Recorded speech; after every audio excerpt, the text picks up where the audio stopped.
La Bible Louis II, introduction à l'épître de Paul à Tite. Tite, dont l'historien des Actes ne fait aucune mention, et qui, par conséquent, n'est connu que par les épîtres de Paul, était né dans le paganisme, voir Galates 2:3, mais paraît avoir été de bonne heure converti au Sauveur. En effet, Paul, allant à Jérusalem pour assister à l'assemblée des apôtres, des anciens et de l'Église, en Acte 15, était déjà accompagné de ce jeune disciple, voir Galates 2:1. Dès lors, Tite fut le compagnon d'œuvre fidèle du grand apôtre. Celui-ci lui confia à plusieurs reprises auprès des églises des missions difficiles qui exigeaient autant d'intelligence que de zèle. Il lui laissa la direction des églises qu'il avait fondées en Crète pendant un séjour qu'il fit dans cette île après sa première captivité, voir Tite 1:5. Plus tard, lors de sa dernière captivité et peu avant sa mort, il parle de ce disciple comme ayant été auprès de lui à Rome et l'ayant quitté pour se rendre en Dalmatie, où il remplissait sans doute quelques missions, voir 2 Timothée 4:10. C'est la dernière mention de Tite dans le Nouveau Testament. Selon la tradition des pères, il aurait été le premier évêque de l'église de Crète, où Paul l'avait établi, et il y serait mort à l'âge de 94 ans. Peu de temps après l'avoir quitté dans l'île de Crète, l'apôtre écrivit cette lettre à Tite pour lui donner les directions nécessaires à l'œuvre difficile qu'il lui avait confiée. D'où il la lui adressa, à quelle époque précise, c'est ce qu'il est impossible de déterminer, faute de données historiques. Paul invite son disciple à venir le voir à Nicopolis, où il comptait passer l'hiver, voir Tite 3:12. Mais comme il y avait plusieurs villes de ce nom, qui signifie ville de la victoire, appelée ainsi en souvenir de quelques batailles gagnées, cette indication ne détermine point pour nous d'une manière certaine le lieu d'où Paul écrivait, et aussi cette question est-elle sans importance pour l'intelligence de notre lettre. Ce qui en a beaucoup plus, c'est la situation morale de cette île de Crète où la lettre fut envoyée et où Tite devait poursuivre son œuvre au milieu de combats auxquels l'apôtre fait fréquemment allusion. Cette île, grande et populeuse, avait été célèbre dès les temps les plus reculés par une civilisation avancée, en particulier par la sagesse de ses lois, mais plus tard, ses habitants dégénérèrent et se livrèrent à la piraterie et à d'incessantes guerres. 100 ans avant l'âge apostolique, l'île fut conquise par les Romains après les plus terribles combats. Ces circonstances historiques expliquent l'idée peu favorable que notre lettre nous donne du caractère moral des Crétois, voir le verset 12 et 13 du chapitre 1.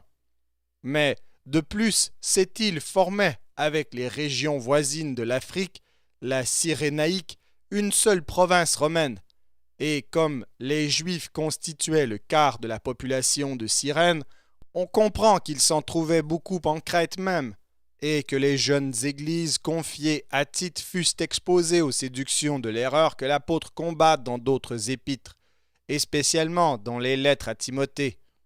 En effet, Paul signale ici les mêmes fausses doctrines propagées comme ailleurs par des motifs égoïstes et hypocrites. De là, la sévérité qu'il recommande à son disciple, soit dans le choix des anciens qu'il doit établir sur les églises, soit dans l'exercice d'une rigoureuse discipline contre la séduction des faux docteurs. L'apôtre expose ses pensées dans l'ordre suivant.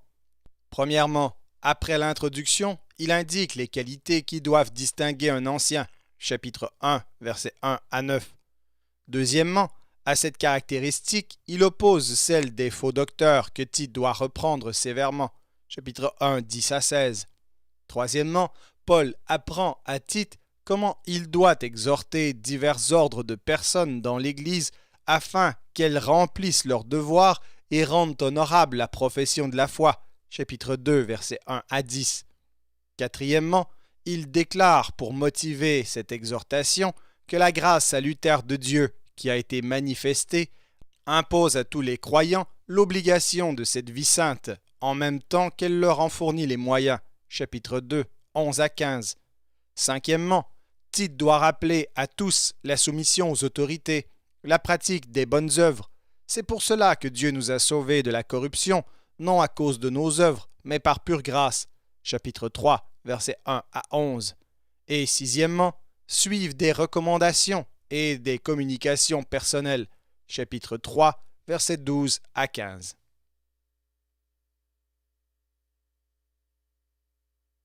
Épître de Paul à Tite, chapitre 1.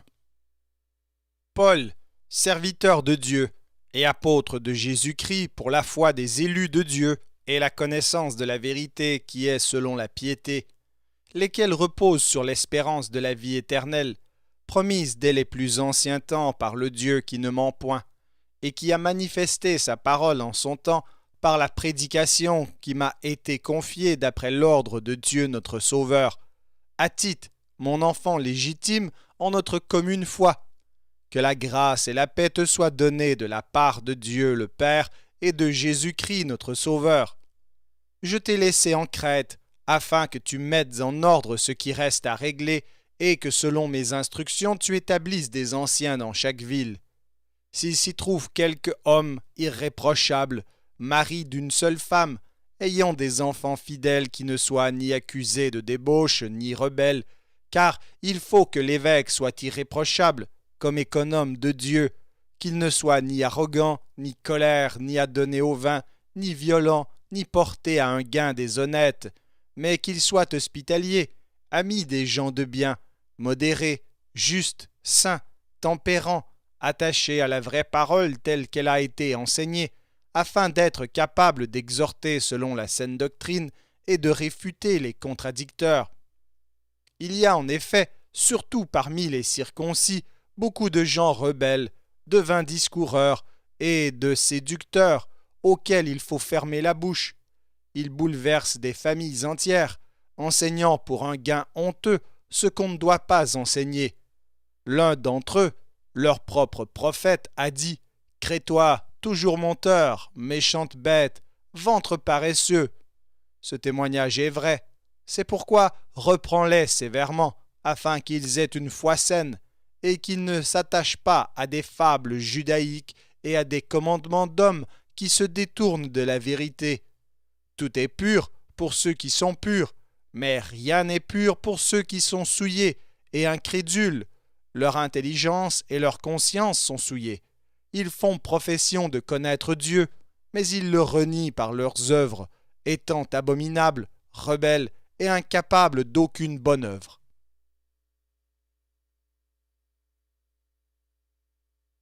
Épître de Paul à Tite, chapitre 2. Pour toi, dis les choses qui sont conformes à la saine doctrine. Dis que les vieillards doivent être sobres, honnêtes, modérés, saints dans la foi, dans la charité, dans la patience. Dis que les femmes âgées doivent aussi avoir l'extérieur qui convient à la sainteté, n'être ni médisantes, ni adonnées au vin, qu'elles doivent donner de bonnes instructions, dans le but d'apprendre aux jeunes femmes à aimer leurs maris et leurs enfants, à être retenues, chastes, occupées aux soins domestiques, bonnes, soumises à leurs maris, afin que la parole de Dieu ne soit pas blasphémée.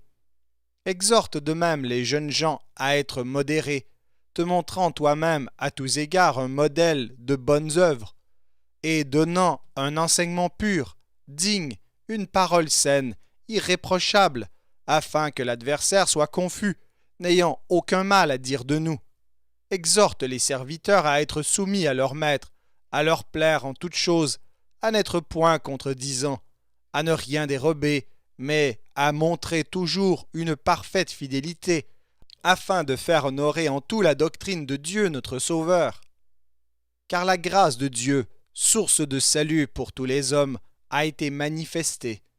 Elle nous enseigne à renoncer à l'impiété et aux convoitises mondaines et à vivre dans le siècle présent selon la sagesse, la justice et la piété, en attendant la bienheureuse espérance et la manifestation de la gloire du grand Dieu et de notre Sauveur Jésus-Christ, qui s'est donné lui-même pour nous, afin de nous racheter de toute iniquité et de se faire un peuple qui lui appartienne, purifié par lui et zélé pour les bonnes œuvres. Dis ces choses, exhorte et reprends avec une pleine autorité, que personne ne te méprise.